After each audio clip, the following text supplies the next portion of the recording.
はい、おはようございます。今週最後の幼稚園、金曜日の幼稚園、元気に始まりました。ちょっと今日は雨ですね。久しぶりの雨ですかね。でも園児の皆さんは元気いっぱい登園してくれてます。あるくんも来た。はい。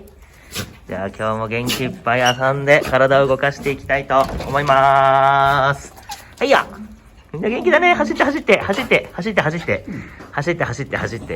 さあ、続いてこっちを見てみますよ。ひなちゃんいた。ひなちゃん。ほらちゃん見て。リアン。クールに決めてますね、今日は。クールに決めてますね。どうしたちにちょっとお休みしてたかいや。はるちゃんは、はるちゃんまだ起きてくれてた。よかった。お外見てたね、さっきね。はい、今日も楽しく遊んでいきます。毛ついてた。よいしょ。みんな登園してきてくれました。広場が賑やかになっております。ヘルシーくん、おはようございます。向こうが気になる。ゆずちゃんは休憩中かな？すやすやでした。こうたくん、こうちゃん、ジンくんが元気いっぱいです。かかくん、おはよう。いいですね、みんなまったり休憩もしつつ動いて楽しんでおりました。トリさん何見てたの？おはよう。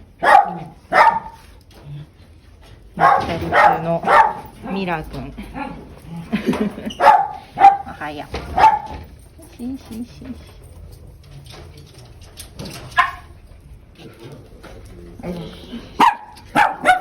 ンション高めのはなちゃんとそらちゃん、お座りしたの。えらいね。はなちゃんもお座りする？お座り。はなちゃん、お座り。はなちゃんお座りは？はなお座り。はなちゃんお座り。上手。いいですね。練習の成果が出てます。みんな素晴らしいです。いいね。みんなまったり過ごしてました。もなかちゃんが主張があるようです。可愛いお洋服着てたね、もなかちゃん。ちょっと裾がめくれてたかな。ですね。さくらちゃん、ちょっとお眠そうなお顔でした。おはよう。久しぶりだね。ちょっとドーンとしたお目目で。そして下からそらちゃんが主張が激しいです。あんちゃん。何してたの？あんちゃん。ご挨拶してたの。おはよう。甘えん坊さんしてたの？いいですね。金曜日。平和でございます。みんな仲良く広場楽しんでいきたいと思いますよ。チェリちゃん。はなちゃんはまったり中でしたかね。